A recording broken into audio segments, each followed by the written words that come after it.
Hey guys, what's up? It's Zero9 and today I'm back with a new tutorial and we'll talk about true stereo panning today. I think a lot of people already know what panning means. Panning means you can put a sound and either put it on the left signal or on the right signal, and this is often very useful to spread your sounds over the stereo field. But what a lot of people actually don't know is that there are different panning modes in most DAWs, and often the default mode is not true stereo panning, and instead it's a very simple algorithm. And to just demonstrate that, I have prepared a very simple project here. I've just used an operator instance here in a rack, and I have two chains. The first chain is hard panned to the right side, and you can see the coarse pitch here of the sine wave is at 1. And on the second channel, we have the coarse pitch at 3. So that means we play 2 octaves above the wave of the right signal. So we can instantly hear the difference on the channels.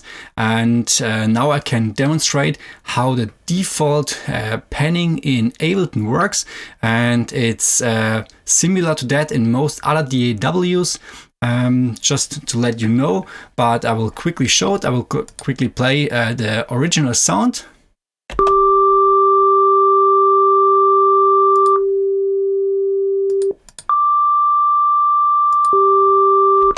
So you can hear we have 2 sine waves on each channel, and I've put them at different octaves so that you can quickly hear the difference on the channels. And now I will use the default track panning knob, and let's see what happens. I will also open an analyzer just so that it's very easy to see what happens.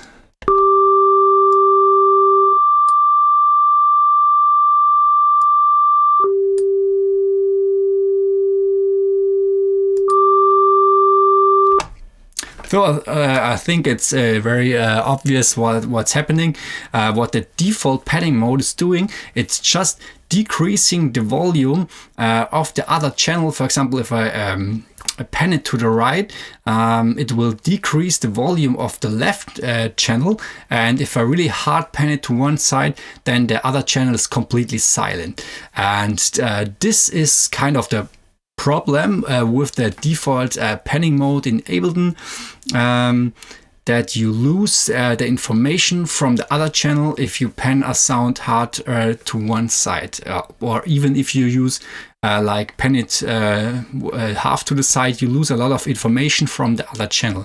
And that's because we don't have true stereo panning. Instead, we have just a kind of volume balance between the left and the right channel.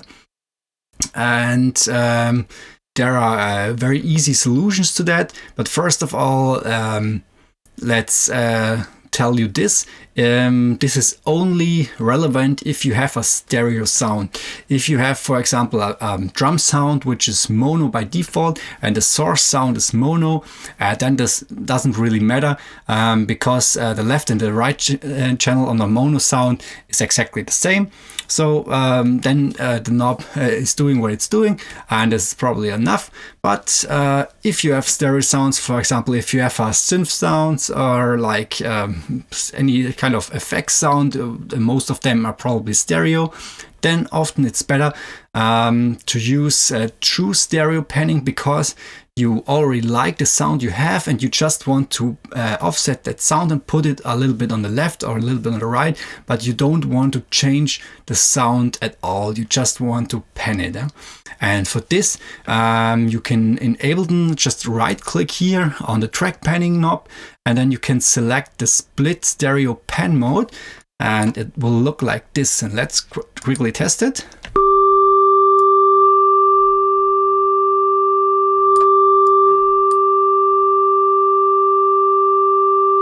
You can see then I can pan it to one side, and it still keeps the content from the other side. But I think it's a little bit of annoying that I have to then have just 2 settings here, and I have to tweak both of them. So I'm not a big fan of that. I think there are easier solutions, and the first one for Ableton Live is there's a free Max for Live device. It's called a P4R Track Stereo Pen. You can just download it from the internet. It's free, and the only thing which you have to do is you have to put it on the channel where you want to use true stereo panning, and let's just quickly demonstrate it.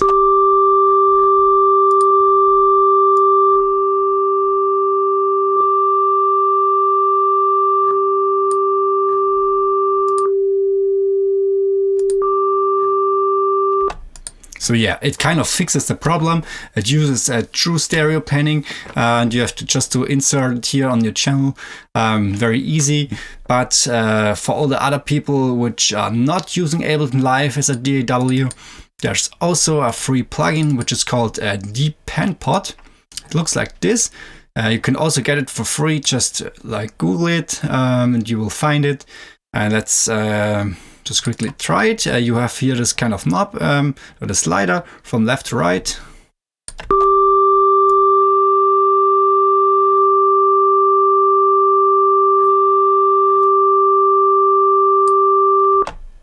Yeah.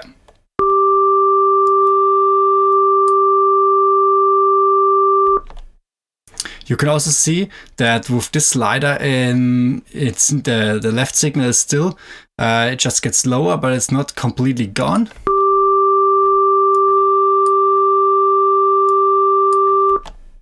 So yeah, so just keep that in mind. If you're using the DPanPod plugin, it just doesn't completely kill the other channel. It just applies some volume balancing.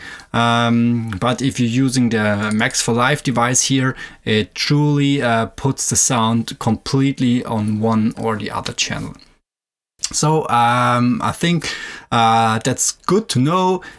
So if you want to pan stereo sounds truly to the left or the right side, or just a little bit to the left or a little bit to the right, and you want to keep the original sound without rebalancing the left and right channel, use true stereo panning. And either you can use the split mode from Ableton by default, or you can use here the Max for Live device, so you can keep the original knob, so it's probably easier.